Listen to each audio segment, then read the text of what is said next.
I'm back at my second home at Woodbury House. I've got a very, very special guest that I've been earmarking for some time, looking to get you on board. You're the first pro tennis player that's come onto the Steven Sulley study. So congratulations, mate. Thank you. Cheers. What an honour. Yeah, thanks for having me. Excuse the pun, but this conversation is going to be ace, no doubt. Right, where should we start? So James Wood, I obviously want to talk to you about your career. Yeah. I want to talk about the challenges that every business, every individual is going through, which is the coronavirus and lockdowns and recessions and stuff, and how it's affecting not just tennis as a whole, but your career and obviously how you're sort of adjusting to it. And then more importantly, I think the thing I really want to get out of this is the mindset of an athlete. Yep. I think that's really, really important for the younger people to listen to, because it will give them inspiration, whether that's going to follow tennis, be an athlete, or even just a business person, or just the best version they can be. So let's start from the top. You're 33 years of age. I am. You've been playing tennis basically your whole life? Pretty much, yeah, since I was 8-9 years old. Yeah. So what prompted you to get into tennis? My dad played a little bit, but nothing special. Played at the local club maybe once a week. Throughout a period, I obviously played football like everyone else did when you're growing up in school. Loved playing football. Decided to give tennis a go. Had a lesson with a coach. Said, yeah, you got good hand-eye coordination. And sort of went on from there. And then it becomes a little bit of a choice after a while. You're enjoying playing both sports, but you need to pick one, and I went down the tennis route. So, are you born and bred in London? I am, yeah. Yeah, whereabouts? I grew up in Hendon in North London, and now I live in Central London, like in Camden. Okay, yeah. And I always find it quite interesting with any of my guests just to find out, like, really about your background. So, like, how was your school life? How was your family life? What was your peer group like? What was your upbringing like, basically? Yeah, I mean, look, my mum and dad, working class family. My dad's a black cab driver. My mum's a black cab driver. Yeah? And her partner, yeah. Nice. Yeah, they're struggling at the moment over it's the tough bloody times. lockdown. There's no one around. So my mum worked in school as well. And yeah, just sort of normal, happy home, normal upbringing. And yeah, just went from there, really. All right, nice. So when you was sort of thinking about becoming a tennis player, did you ever imagine you'd become like pro and follow it as a career? No, not at the beginning. I don't think anyone does. When you first start, you enjoy it. Obviously, if you're good at it, it helps and makes it even more enjoyable. And I think I just sort of, as time went on, started to play more and more. And as I say, then it came to a bit of a decision where you get to an age of 12, 13, 14, you need to really make a go of one or the other, which way you're going to push. And I went down the tennis route, as I say, and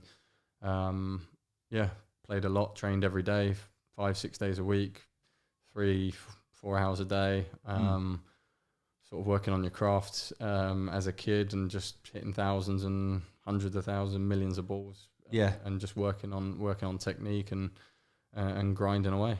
Some of the athletes I've had on board, certainly in recent times, I've had Liam Ridgewell, footballer. Yep. I've had Ted Cheeseman on here, boxer. Yep. Thankfully, I interviewed him, and the podcast came out just before his fight, and he won it, which was fantastic. And then I've had all kinds of other people, from Kieran Richardson, Anton Ferdinand, and the question I always ask them is, when you kind of knew that you had something there, whether it was talent, whether it was an urge to become this athlete, you're obviously in school. And I know fully what with me, when I was at school, I was terrible. Yep. But I always wanted to go into business for myself. I never knew it as an entrepreneur. I just wanted to make money and go into something. Yep. So it's not that I was purposely not trying to focus at school, but naturally I was thinking about a bigger picture. Yep. As an athlete, because I've asked it to all the athletes, did school get sacrificed slightly, or for sure. Was there like a paradox? Yeah, massively. Between... For me, obviously, primary school, no, but then secondary school after the first. Oh, so I'd say it's probably the last year and a half, 2 years of secondary school. I came out at lunchtime, and I had an agreement with the school. Basically, I was like, "Look, I'm one of the top juniors in the country." We spoke to the headmistress, and she sort of luckily was on board. She liked tennis and sort of wanted to give me that special permission to come out finish at sort of 1 o'clock. And and not have the afternoon lessons. And it was something, again, my parents had to be happy with, and they wanted me to go down that route as well. And then I'd leave and go and practice tennis for sort of 3 hours in the afternoon. So yeah, definitely it was. And then I left school when I was 16. I never went on and did university. I went and lived in Spain when I was 16. And I lived over there for 4.5 years. So pursuing my career and living in a tennis academy there. So definitely my focus was on sport, and I think it has to be at some point. I think you can still study at the same time, but you need to focus on something, especially at that young age, because if not, you do get left behind quickly. Yeah. So I'm always, as you well know, I do boxing. Not a pro, but I've had a few fights. I'm planning to have a few more fights in the next coming years, subjected to Corona again. I'm 35 next month, so there's only going to be a certain amount of time before I'm going to have to sort of hang up the gloves.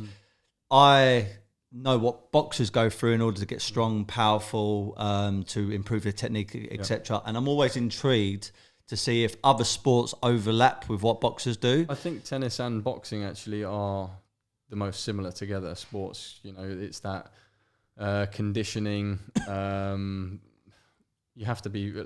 Look at tennis now; it's so physical. Back 10, 15, 20 years ago, or not 10 years ago, but 15, 20 years ago, it was a lot slower, a lot more technical. A lot of guys used to serve volley. Now you can't do that. Everything's physical. Guys are sliding around. You see people like Djokovic doing the splits on the court, getting into the corners. You have to be strong. And this is hours and hours of work in the gym and on the court as well. So you're sort of overlapping the two, but for sure. And I watch a lot, and I know a few boxers, and sort of the similarities in training and the dedication and the hours you put in, I think those two really overlap. Because I remember when Andy Murray won Wimbledon, which was like monumental for him and also for the country. I mean, everyone was buzzing. It was almost like we won the World Cup. And I think I watched a documentary or some kind of clip on TV or even on YouTube, I can't remember now, where he had like a band around him and he was trying to return the ball. Yeah, and doing the bungee stuff, That's it. Yeah. And I thought, I never realised that kind of training was implemented in tennis. And like you said, it's things that have advanced. I was even talking to my dad, who's a big rugby fan. And I remember looking at the guys, let's say 20 years ago, 25 years ago, and they were lumps, but I wouldn't say they were chiseled. No. They weren't really athletes. They were just big boys, strong men. And maybe they could run a bit, but they weren't athletes that could sprint up like Bolt, but then also be like a weightlifter.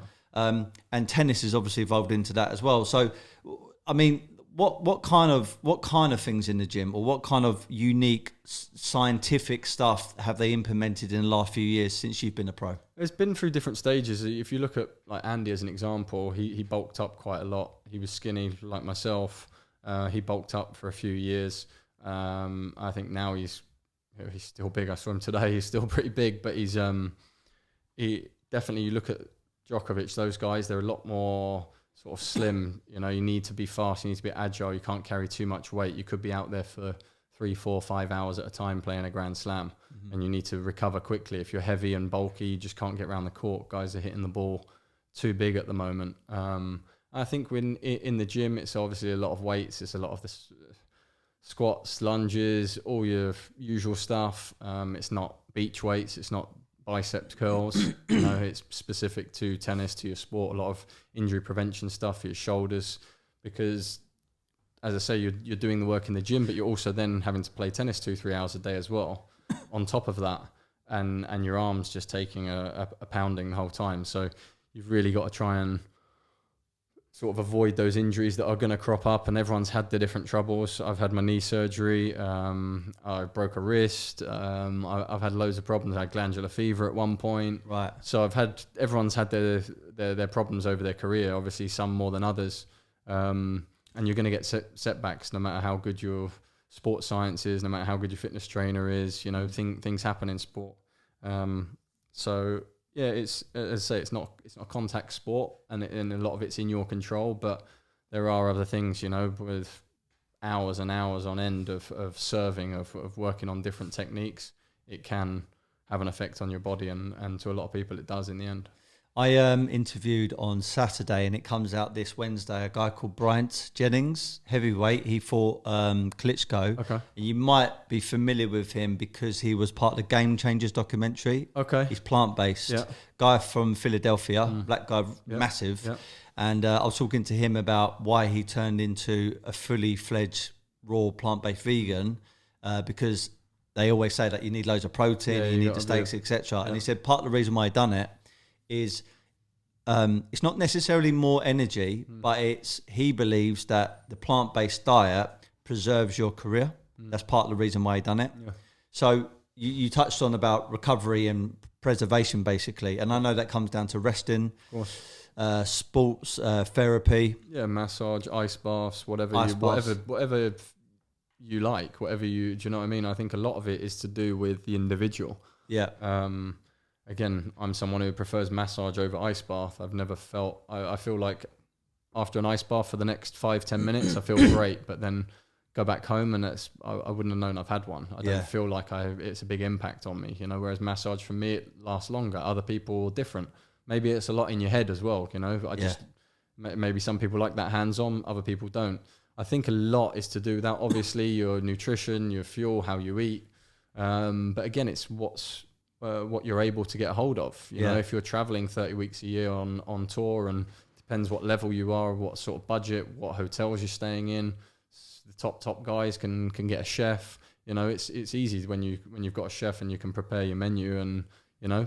Or you're staying in 5-star hotels and you can eat any restaurant you want, and you can have the pick of it, and you can be more controlled. If you're just eating in an airport, grabbing a sandwich because you've got a flight in 10 minutes, you know, and you're on the go, you're obviously not fueling up great, and your recovery might be different, jet lag. There's so many different things that come into it rather than just, you know, as I say, if you're at home and doing a training block, it's a lot easier to control and you can be a lot more strict. But yeah, when you're traveling, I think that's where tennis is tough, because a lot of sports, like fight, you know the date, you know the time. Football, you know what time kickoff is, you know what time it's going to finish. Tennis, there's no time. Yeah. You could play for an hour and a half, or you could play for 5 hours. Yeah. So you have to be ready for the whole thing. What do you prepare? What do you eat? How much do you eat at the beginning? You've got to have food throughout the match. Little bananas, need to go to little bathroom. Exactly, bathroom breaks. You need to structure those because you're only allowed 2 in a 5-set match. So you play for 5 hours, but you're drinking loads, and you're in Australia, it's 40 degrees. You know, what do you do? You can't go early in the first set because then you're holding it for the next 3-4 hours. And that must play in your mind as well. It does. There's so many things that come into it, you know, and that's where tennis is very difficult, and it's that individual sport. All eyes are on you, the pressure's on you, and you're in control of your sort of outcome, your body and how you look after yourself. I had it only a couple of podcasts ago. I was interviewing someone and I was dying for a piss, and I was thinking the whole entire time, I'm really enjoying this conversation, but I need to finish it because I'm absolutely in pain, and I can only imagine that was me sitting here. But imagine me on a court, sun beating down on me, got all these people looking at you. There's obviously prize money at stake, and this could actually put your rankings up or down. I mean, it's big pressure. Sure. Big pressure. No, it's massive, and as I say, it does come in. After a while, you get the hang of it, and you know what you're doing. You know when to and how much to drink, and if you feel like you need to go, maybe you don't drink so much on one changeover. But there's everything now. There's these gels. There's what to eat. Slow release. Yeah, exactly. So you don't sort of overhydrate as well. But I think that comes with experience as well. When you're young, everyone makes mistakes, everyone cramps, everyone maybe throws up, everyone, do you know what I mean? It's a learning experience, and everyone's body's different. Some people cope with it. Some people like to plow on and don't sort of eat or drink too much and just sort of all heart and mentality. Others are, no, I need to have this at this specific time because I know this is going to work for me. So I think, again, it was very individual. On the nutritional side of things, I've adapted, tweaked my nutrition over the years, and I think that comes through education. It wasn't necessarily about taste for me. It was about educating myself, and then it kind of shapes my taste buds. Yeah. I'm pescatarian. I've been pescatarian almost for 2 years now. Okay. And I typically, usually, not all the time, but usually only eat fish on the weekend, so maybe twice a week. Okay. And anyway, Ruben Tabares and also his wife, who are part of Mimbosa, and I know you know Ruben. Yeah. Part of the reason why I have cold pressed juices, because I never even heard of it until he told me. He educated me about it and about, you know, almost intermittent fasting on the cold pressed juices. for me, that was almost a life and food hack. And since I've been doing it, I feel great. Yeah. And I think it's also mental because now I know I'm consuming the right stuff in the morning, and it just makes me feel good about myself. Any food hacks you got from an athlete's point of view? Anything that you think has changed the way you feel or even give you more energy? I think recovery stuff, again, I've had this conversation with many other players, and how many times you finish and you have to have a shake, protein shake, or get something in.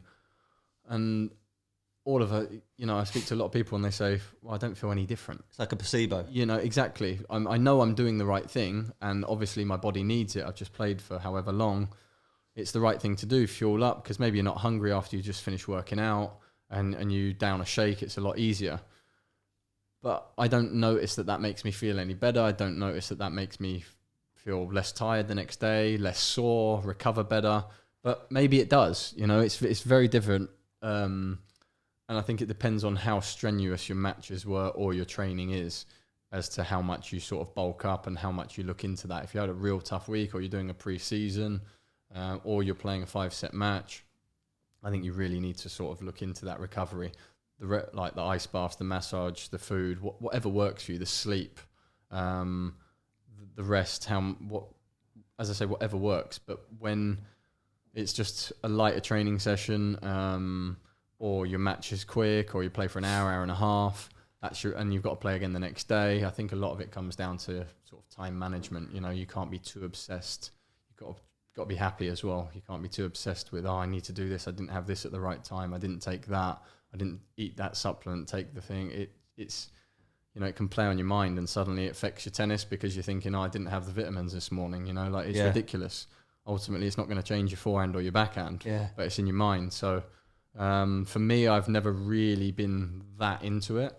But as I say, at different stages in my career, and depending on where I've been, maybe at Davis Cups and things like that, when you've got a bigger team around you and things are sort of on tap, you've got guys making shakes for you straight after practice. You don't have to go get all the ingredients, go to a blender, do this, wash up, then think about having a shower, then I need to book in a massage, then I need to go back to the hotel. Like, there's so much going on.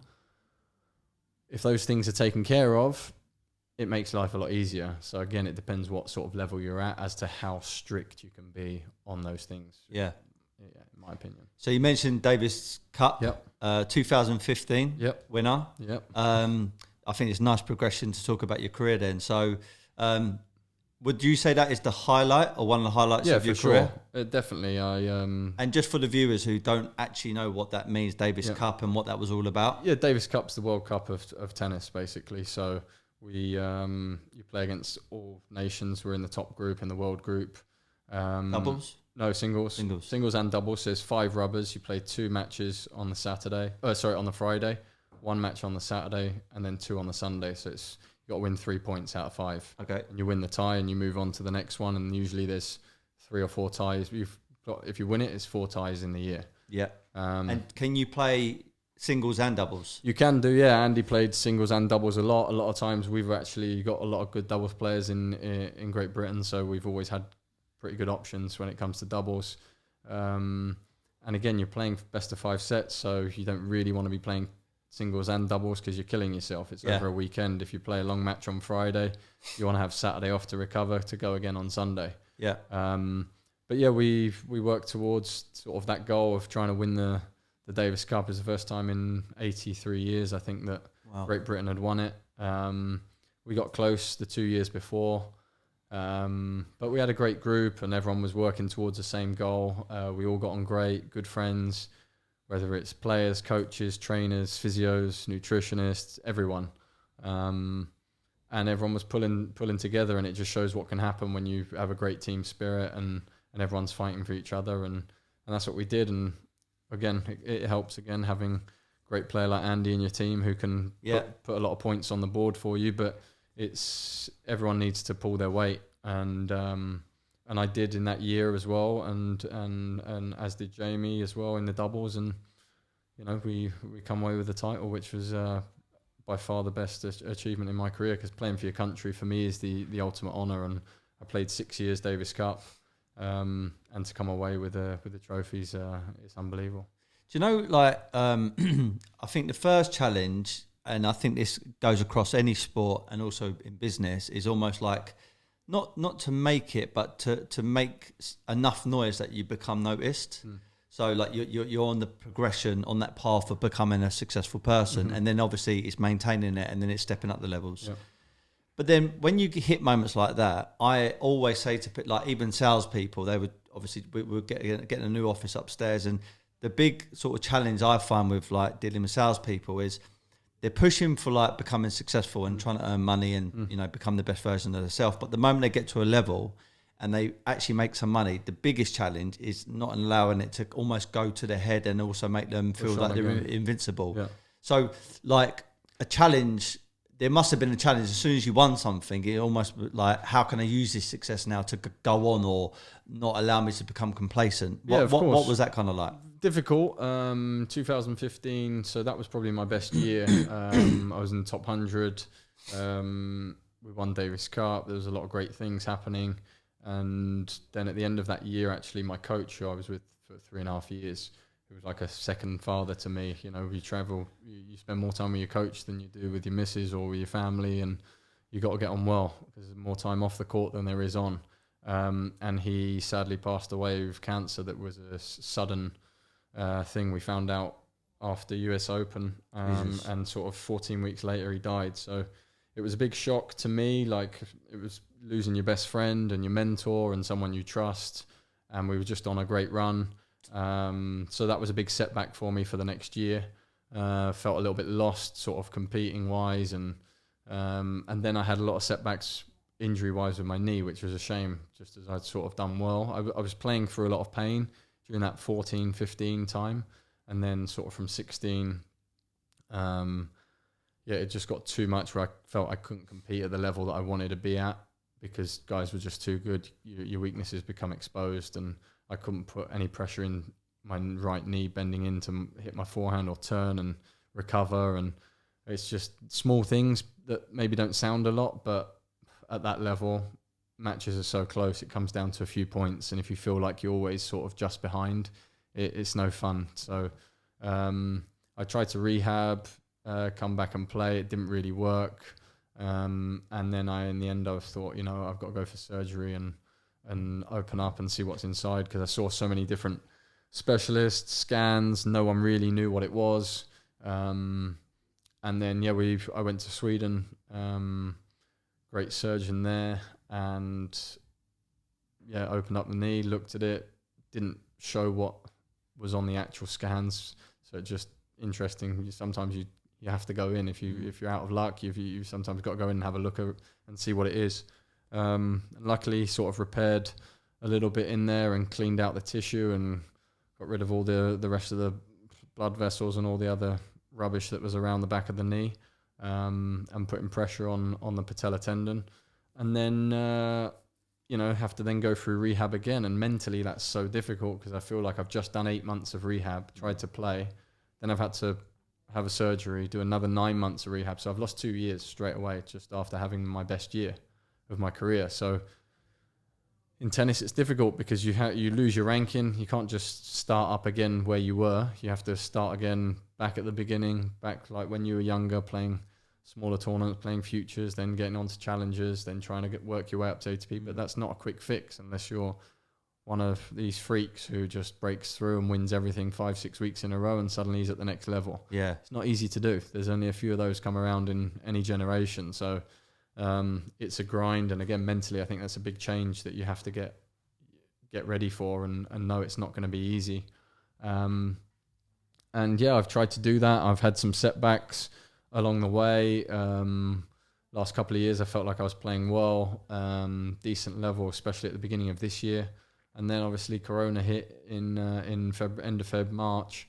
And I literally haven't played a tournament since. It's been difficult because they've been able to put the calendar back on, but only for sort of the top tournaments, the ATP Tour level.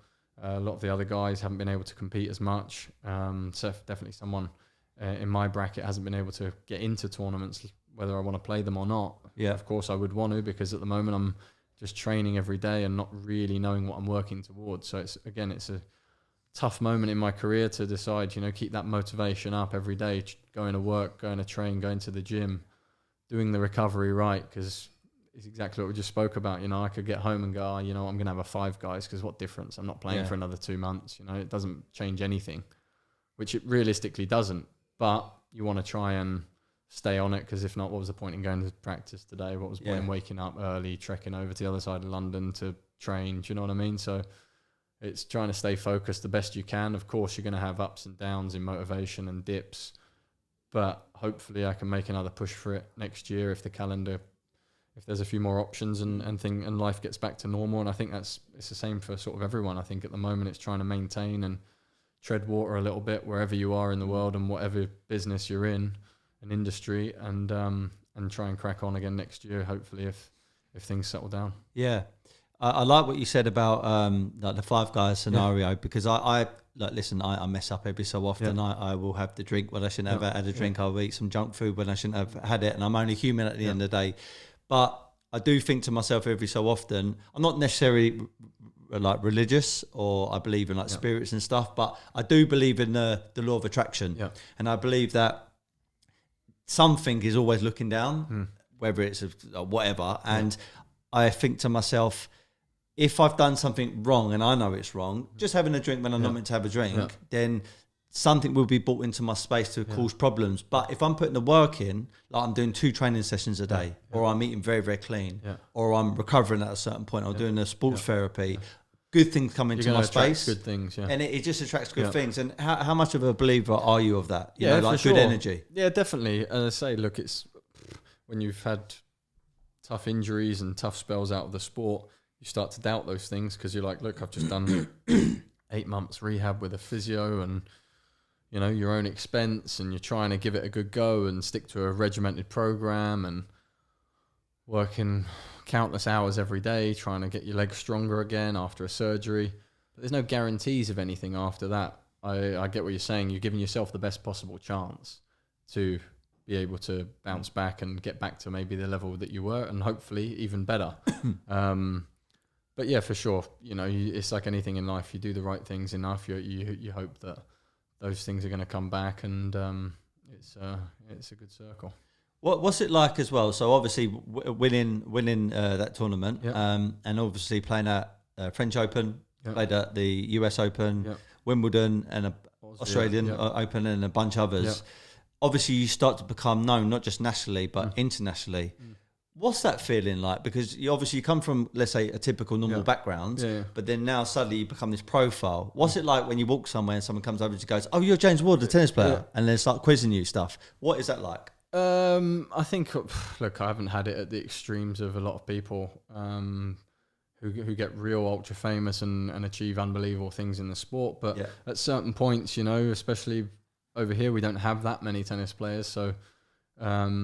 Depends where you are, and depends what time of year. If it's around Queens, Wimbledon, around that time of year, and you got your tennis bag on you, people are more likely to notice you and know who you are.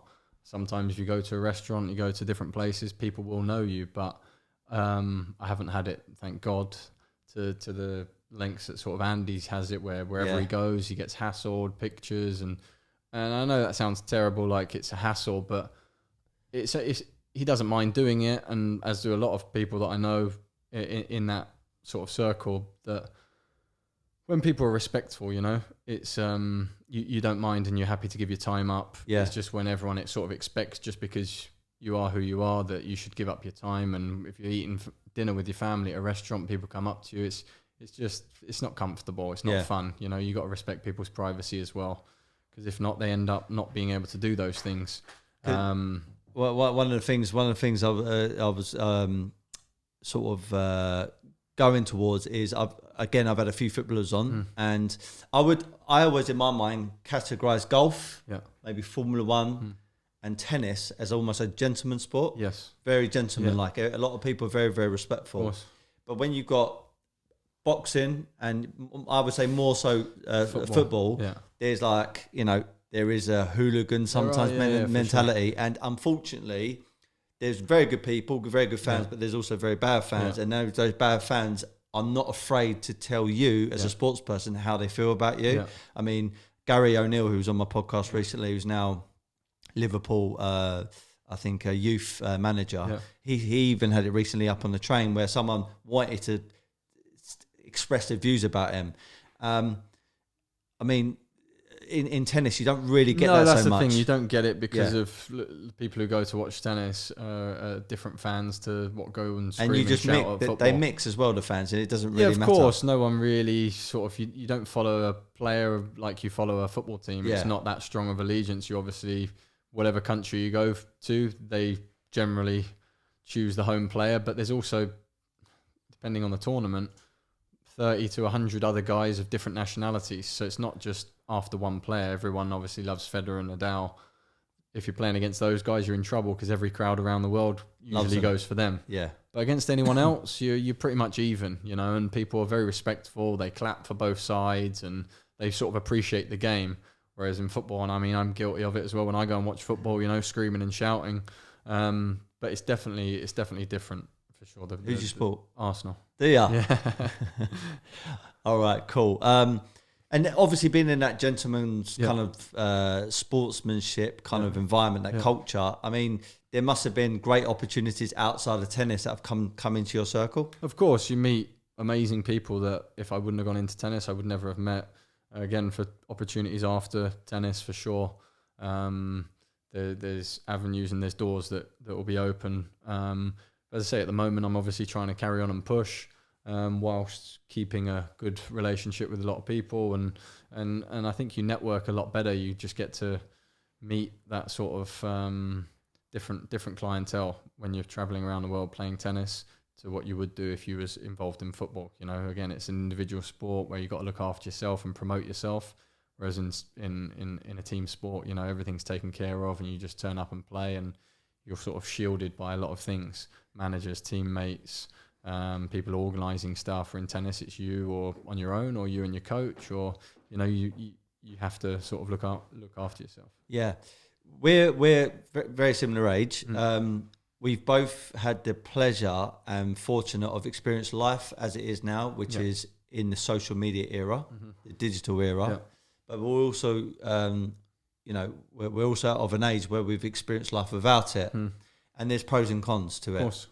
As you just touched on, I feel athletes today, and even business people, but more so athletes, it's not just about becoming great at your craft, and obviously the nutrition, strength and condition makes your image. Yeah. So with the likes of Instagram, Facebook, Twitter and all that kind of stuff, how important is it to portray yourself in the right light? I think it is. Again, some people make a bigger career out of that in the end than they do of their own sort of sport, you know, or what they're good at. They start out being a pro footballer or tennis player or whatever you want to go down, and they end up having a bigger following because they're good looking or they've got in with the right sponsor and suddenly he's in the public eye. They go on a TV program. So a lot of the time it's, as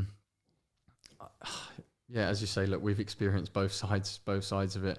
I think I prefer beforehand because now you see a lot of people on Instagram. We all follow them. We all look at them and you see them. But people who now are called a celebrity, it's not a celebrity. They've never done anything. They've never achieved anything to gain that sort of status of what you were brought up to think is that sort of lifestyle. Yeah. You know, now you go on a TV program and take your clothes off and suddenly you're a celebrity and you get 1 million followers and you get people chucking endorsements, protein powders, drinks, whatever.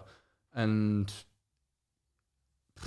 that has a lot of influence now on a lot of young kids. And I think that's a little bit of a dangerous route because people are aspiring to be like these influencers on Instagram especially.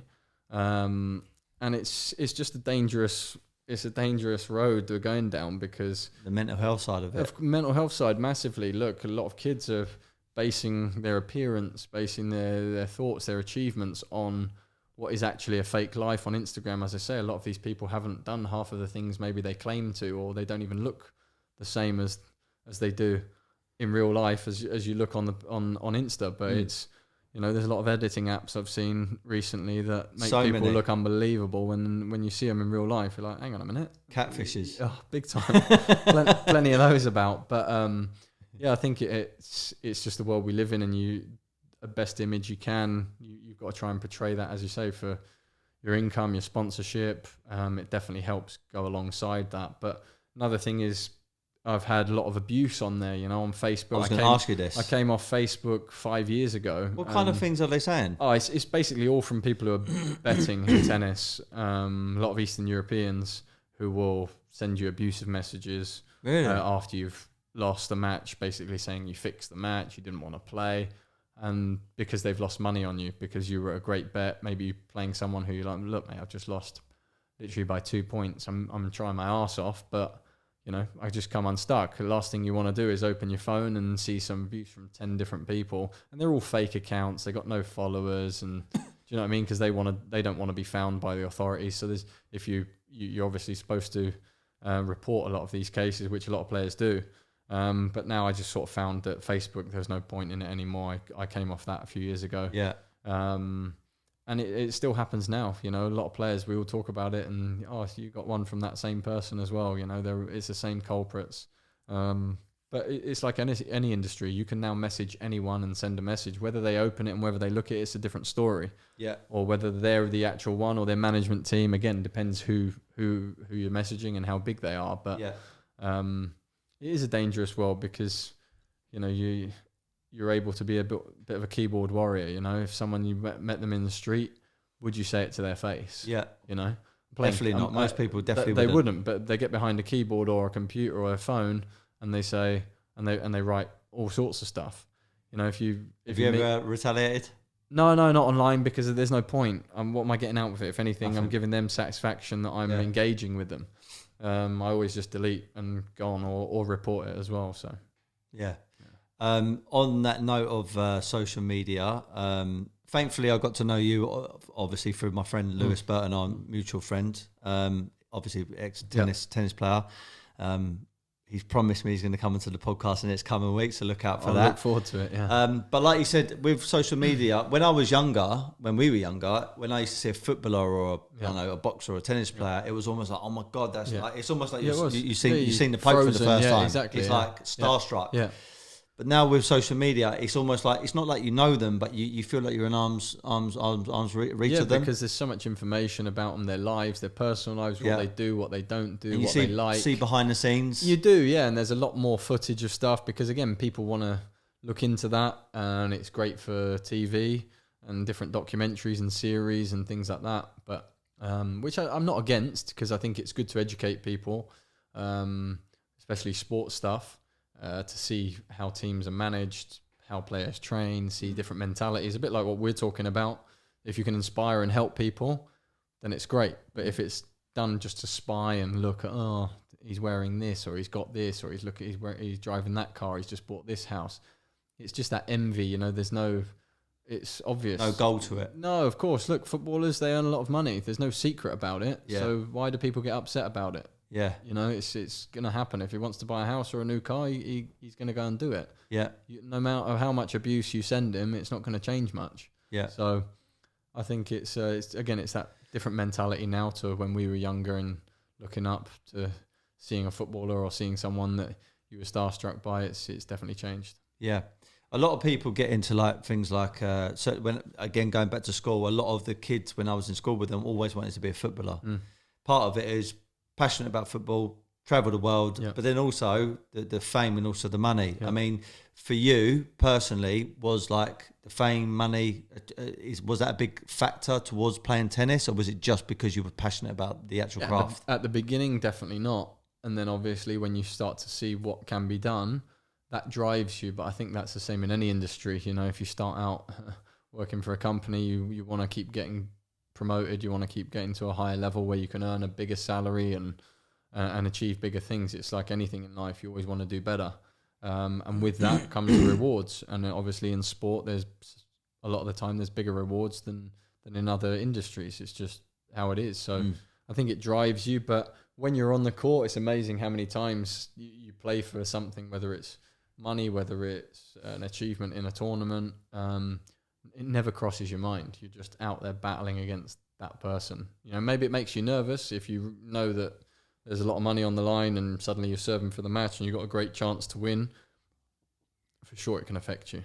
Yeah. And it has done to me. It has done to many people at different times because, again, depends where you are in your career. A lot of guys now, if you're really high up and you don't need the money, again, it doesn't change much. If you're a bit lower and you're thinking, you know what, this is going to be able to help me fund the rest of my year or pay for my coach to travel, and there's different pressures that come behind that. But I think you have to learn to deal with those. Yeah.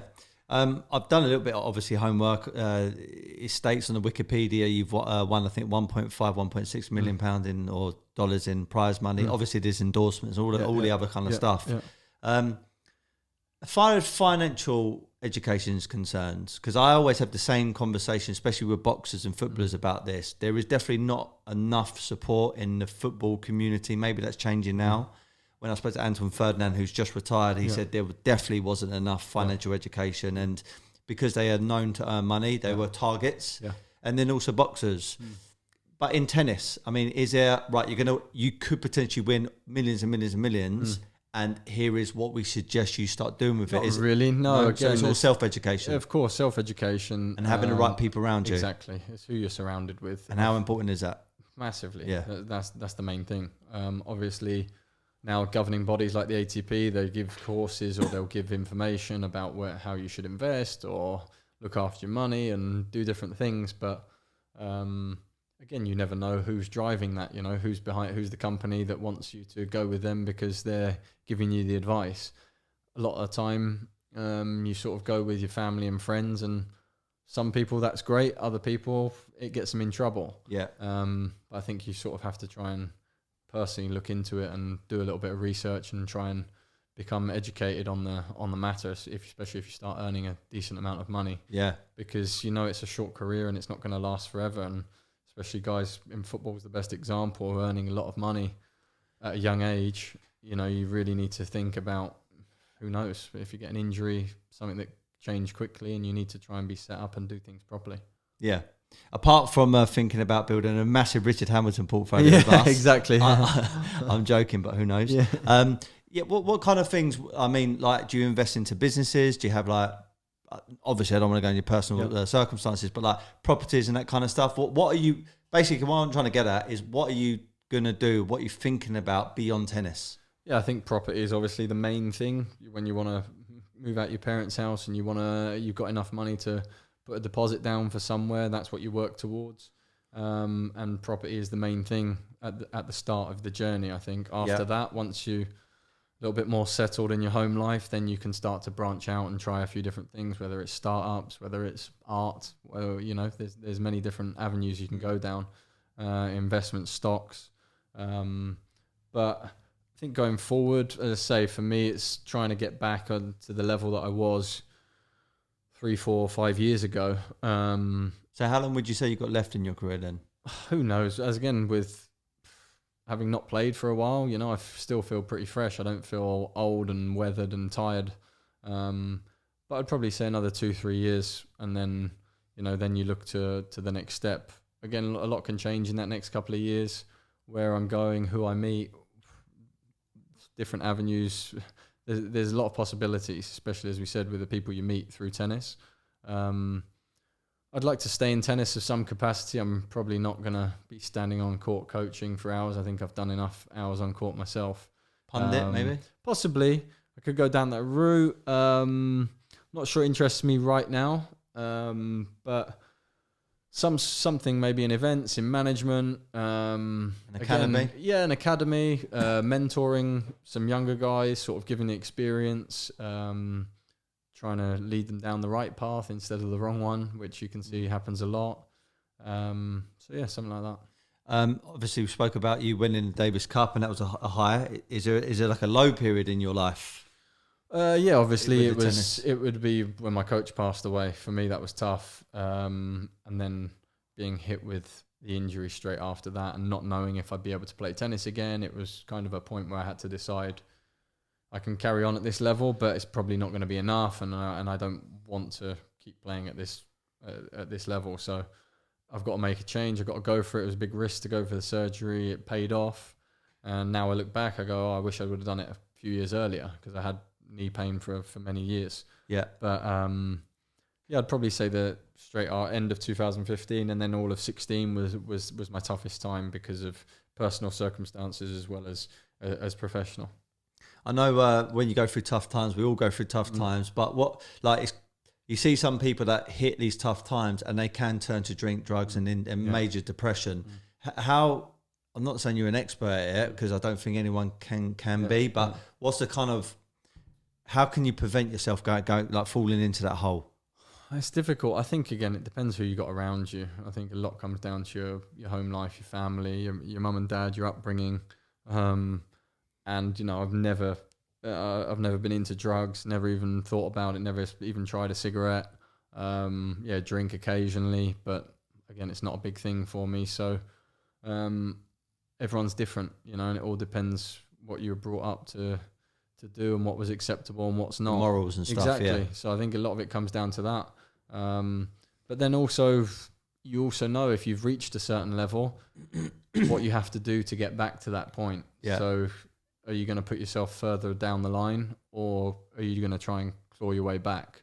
And it's that choice, and it's how much you want to do it, really. And it must be about the vision for your future. I mean, I'm a massive advocate on setting goals. Yeah. I know the word goals has almost been thrown around over social media a lot, and it loses its power a bit. But when you really tune into your goal and you've got that absolute purpose, like you get up in the morning, I get up at 5:01 and I'm down the gym, and then, you know, I just, and it's not because I necessarily want to train, it's just because I'm a bit passionate for the day. I've got to achieve something. The goals that you set, like, how important is it to set goals and really stick by them and live by them? I think so, especially in sport. A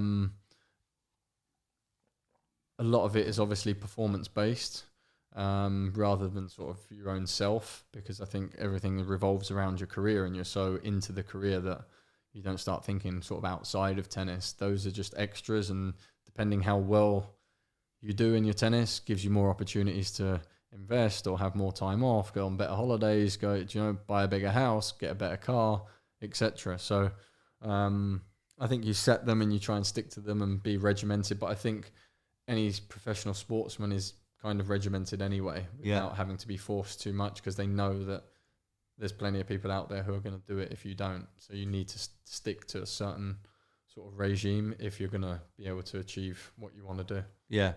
Just a couple more things then. So, like, you've been around the Andy Murrays. Yeah. Obviously, you must have been around the Federers and all these kind of people. I mean, out of all of them that you've been around, watched, or even maybe played against, or even had some friendly matches, who's like the person or the couple of people that you would say has got the best characteristics, the people that have motivated you, inspired you, or just general good person? Who sticks out? Look, obviously, Andy's a good friend of mine. I see him a lot, practice with him a lot. We'd never played up until a few months ago when we played a tournament in the UK that we organised that was on Amazon, because there was no other tournaments on. Everyone wanted to play competitively and earn a bit of money. So we put sort of like a battle of the Brits together, and it was a great event run by Jamie, Andy's brother. And yeah, I mean, I would say him probably, because it's closer to home. You know, if I practiced with Federer and Nadal, I played against Djokovic at Wimbledon. But yeah, probably he is, because as I say, he's British. Spent more time with him, both on and off court. Been through the training regimes, done the gym sessions. And yeah, look, he's a great guy. A lot of people don't get to see that side of him.